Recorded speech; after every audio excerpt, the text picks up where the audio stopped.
Bienvenue au cadre stratégique de RNCAN, intitulé Des idées habilitantes, créer un avantage durable basé sur les ressources. Le cadre stratégique est un élément parmi d'autres qui font partie du renouvellement de RNCAN. Le cadre stratégique constitue le document de politique ayant la portée la plus large au sein du ministère.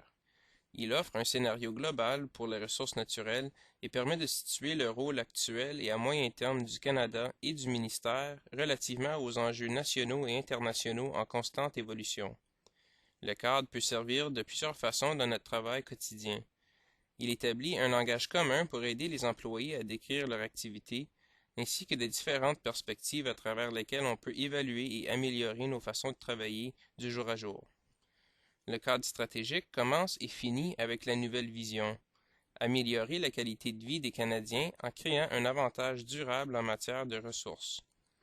Pour réaliser cette vision, RNCAN devra œuvrer dans un environnement dynamique et complexe qui comprend toute une gamme d'intervenants et de partenaires.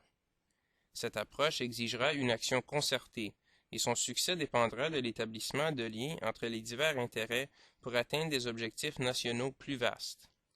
Ce dynamisme est représenté sur le graphique par les bulles de diverses grosseurs et leur proximité relative par rapport à RNCAN. L'importance et le niveau d'engagement des partenaires et des intervenants avec notre ministère varient selon l'enjeu. Dans ce contexte, RNCAN est entouré par la mission d'excellence.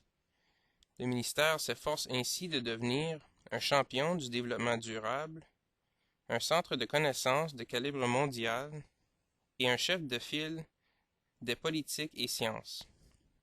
Nous voulons ainsi nous orienter autour d'une nouvelle vision pour être plus cohérent, pertinent et efficace. C'est en nous concentrant sur la mission d'excellence que nous réaliserons notre vision. La prochaine couche entourant RNCAN se compose de nos principes directeurs. Ces principes comprennent l'accessibilité, être proactif et collaboratif, la responsabilité, l'adaptabilité, favoriser l'innovation, générer de nouvelles idées et s'adapter aux changements, et la coordination, travailler à l'atteinte d'un objectif commun. Nos principes communs servent de fondement à la façon dont le ministère fonctionne à l'interne, mais ils guident aussi nos interactions avec nos intervenants et partenaires.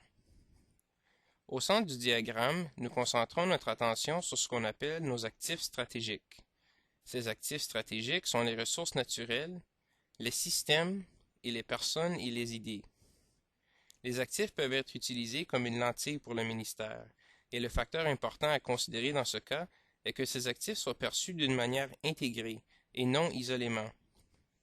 La plus grande partie du cadre stratégique, situé au centre, est vouée à la production de connaissances et à la stimulation de l'innovation. Le graphique indique comment les connaissances sont appliquées à nos actifs stratégiques.